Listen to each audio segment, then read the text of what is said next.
नमस्कार मित्रों, भगवत चर्चा में एक बार फिर आप सबका स्वागत है। हम लोग भगवत गीता के 7वें अध्याय पे चर्चा कर रहे हैं। इस अध्याय के 17 श्लोकों तक हम लोगों ने चर्चा की। पिछले श्लोकों की बात करें, उसमें भगवान श्री कृष्ण अर्जुन को बताते हैं कि हे अर्जुन, 4 प्रकार के भक्त मुझको भजते हैं। जितने भी प्रकार के लोग हैं, परम सत्ता को भजते हैं, पूजते हैं, जानते हैं, पढ़ते हैं या उनके लिए कुछ न कुछ उपाय करते हैं, वे 4 ही प्रकार के हैं। उनकी कैटेगरी भी बताई।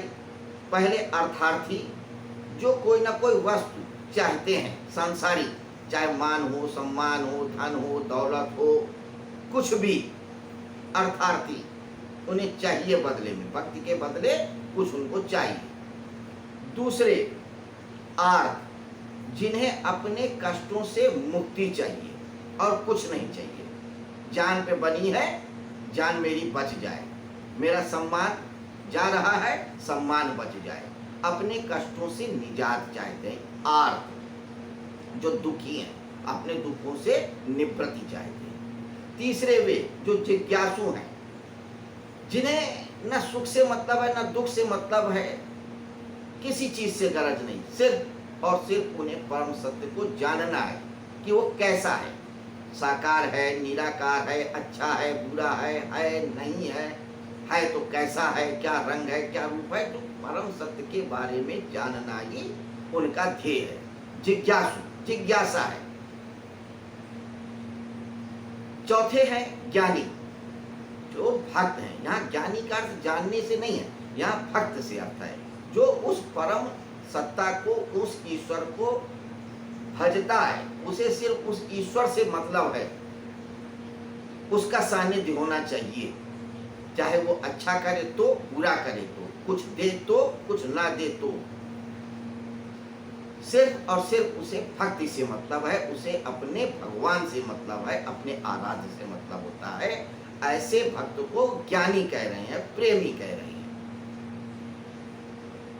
उसी बात को लेकर के यह श्लोक है। श्लोक क्या कहता, आइए पहले श्लोक को देखते हैं, फिर उसके भावार्थ को देखेंगे, अर्थ को देखेंगे। श्लोक कहता है,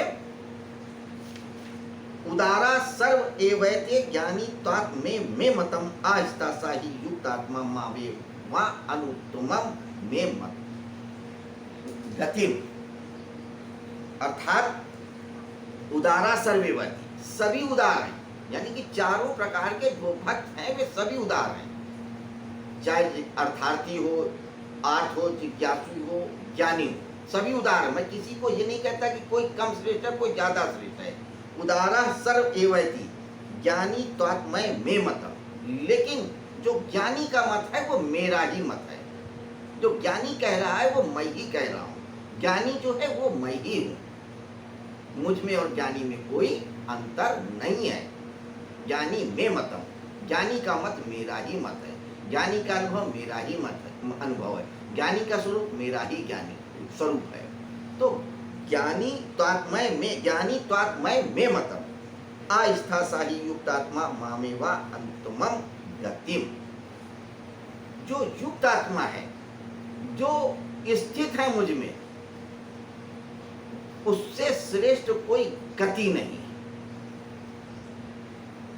जो मुझ में स्थित है, युक्त आत्मा है, उनकी जो गति है, उनकी जो स्थिति है, उससे श्रेष्ठ कोई स्थिति नहीं है। यानी जो भक्त की स्थिति है वही भगवान की स्थिति है, जो भक्त है वही भगवान है। भक्त और भगवान में कोई भेद नहीं है। अब इस श्लोक में देखिए, 2 शब्द बहुत महत्वपूर्ण है, युक्त आत्मा और अस्थिता। युक्त आत्मा को आप समझिए, बड़ा खास शब्द है। युक्त का अर्थ होता है जो जुड़ा हुआ है, जिसकी आत्मा जुड़ी हुई है। हमको ऐसा लगता है कि हम एक हैं, हम जुड़े हुए हैं, लेकिन नहीं, हम खंड खंड हैं, एक है ही नहीं है। यह हमारी भूल है। मनोविज्ञान भी कहते हैं कि बहुत से लोगों की पर्सनालिटी स्प्लिट हो जाती है, दो पर्सनालिटी हो जाती है। इस पे कई फिल्में भी आई हैं कि उनको पता ही नहीं लगता है, एक स्वरूप में अच्छा होता है वो व्यक्ति, एक स्वरूप में बुरा होता है। एक स्वरूप में क्रोधी होता है तो हो सकता है दूसरे में बड़ा नॉर्मल हो, बहुत उदार हो। उसे पता ही नहीं लगता है कि मेरी व्यक्तित्व के दो हिस्से हैं। तो ये तो रोग जब विशिष्ट हो जाता है तो समझ में आता है, लोग कहते हैं साइकोलॉजिकल प्रॉब्लम है। लेकिन हम लोग भी कहीं ना कहीं खंड खंड है, टूटे हुए हैं। ऑफिस में हमारा कोई और चेहरा रहता है, घर में कोई और चेहरा रहता है, मित्रों के साथ कोई और चेहरा रहता है, प्रेमी प्रेमिका के साथ कोई और चेहरा होता है, जिनके साथ संबंध नहीं बनाने होते उनके साथ चेहरा दूसरा होता है। हम लोग बटे हुए हैं, खंड खंड है, चेहरे पे चेहरा लगाए हुए हैं। भगवान से हम कह कुछ और रहे हैं, सोच कुछ और रहे हैं, मानना कुछ और है, करना कुछ और है। तो ये खंड खंड ही है, युक्त नहीं है। हम बाहर से कुछ और हैं, अंदर से कुछ और हैं। तो ये जो खंड खंड है या ये जो विरोधाभास है, इसी को कहते हैं कि खंड खंड होना, युक्त ना होना। तो चूंकि नकारात्मक शब्दों की जगह सकारात्मक शब्द का उपयोग कर रहे हैं, कहते हैं जो युक्त आत्मा है। ये नहीं कह रहे हैं कि जो खंड खंड है, कहते हैं जो युक्त आत्मा है और मुझ में स्थित है, जो सिर्फ मुझको ही भजता है, वासुदेव को भजता है, कृष्ण को भजता है, परम सत्ता को भजता है। उससे बड़ी स्थिति कोई नहीं होती है। यहाँ पे कहने का अर्थ है भगवान श्री कृष्ण का कि हे अर्जुन, या तो तू भक्त हो जा और या तो फिर संसारिक हो जा, या तो ज्ञानी हो जा और या तो फिर संसारी हो जा, एक हो जा, खंड खंड मत रहे।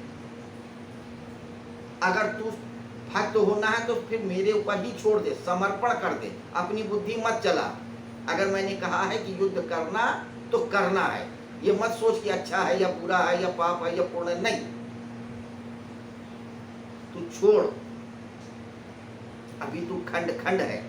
ऊपर से तू कह रहा है कि युद्ध करना बुरा है, लेकिन अंदर से तेरी इच्छा भी है कि युद्ध कर ही ले। देखते हैं जोर कितना बाजुए कातिल में है।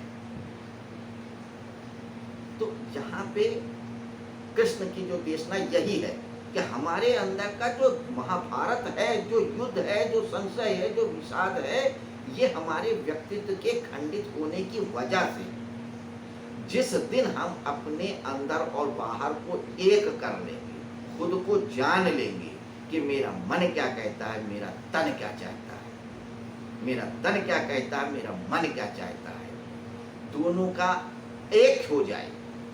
ऊपर से हम भजन करें और अंदर से भोजन करें, बाहर से सन्यासी हो जाएं और अंदर से भोगी रहें, ये खंड खंड होना है। ऐसा नहीं हो चलेगा।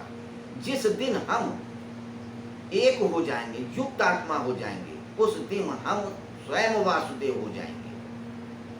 ये कृष्ण उद्घोषणा कर रहे हैं और कहते हैं इससे अच्छी, इससे बड़ी पोजीशन कोई है ही नहीं है। युक्त आत्मा मामे व अनुत्तमम गतिम, कि ये जो गति है इससे उत्तम गति कोई होती ही नहीं है। कि युक्त आत्मा हो करके मुझी को भजे, मुझी को जाने। हमने चर्चा में कई बार यह बात जानी कि भगवत गीता मनोविज्ञान है, मन का विज्ञान है। और कृष्ण सबसे बड़े मनोवैज्ञानिक हुए हैं मानव जाति के इतिहास के। वे मानव मस्तिष्क के, मानव मन की एक एक चालाकी को, एक एक खूबियों को, एक एक कमियों को अच्छी तरीके से जानते हैं। तभी तो वो अर्जुन को कहीं से भागने का मौका नहीं देते हैं, हर युक्ति से, हर तरह से समझा रहे हैं। यहाँ पर भी समझा रहे हैं कि तू एक हो जा, मन से और तन से। जो कह रहा है शरीर तेरा, वही तेरा मन भी कहे, वही तेरी बुद्धि कहे। अगर समर्पण में कर दिया है तो जो मैं कह रहा हूं वही तेरा मत हो, तो तू मेरा ही स्वरूप हो जाएगा। तो जो मुझको जान लेता है वो मेरा ही स्वरूप हो जाता है।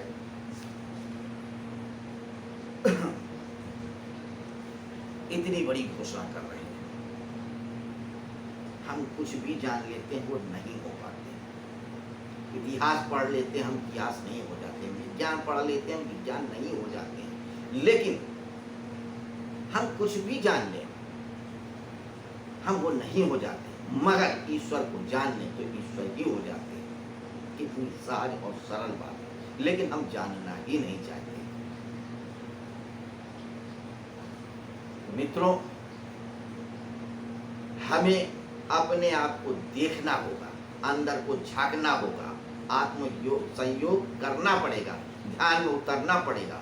जब हम अंदर उतरेंगे, ध्यान करेंगे, आत्मा को समझेंगे, तभी हम परमात्मा को भी समझेंगे।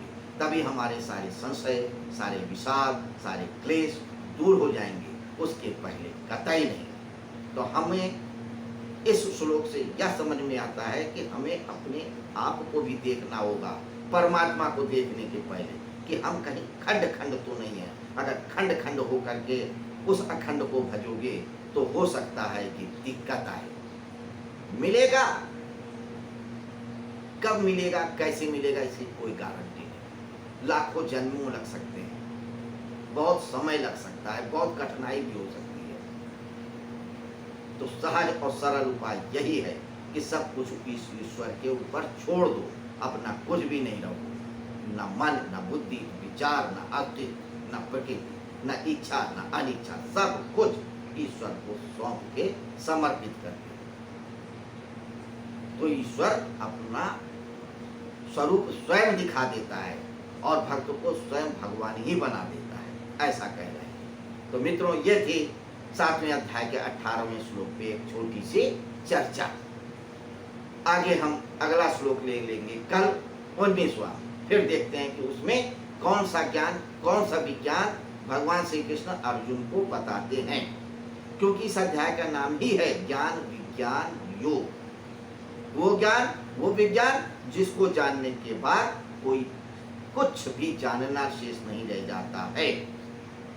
वह अल्टीमेट नॉलेज भगवान श्री कृष्ण अर्जुन को दे रहे हैं स्टेप बाय स्टेप। और उसी तरह से एक एक श्लोक को लेके हम समझने की कोशिश कर रहे हैं। तो हमने फिर बताया है और एक बार फिर से बता देते हैं कि अध्ययन के 4 चरण होते हैं।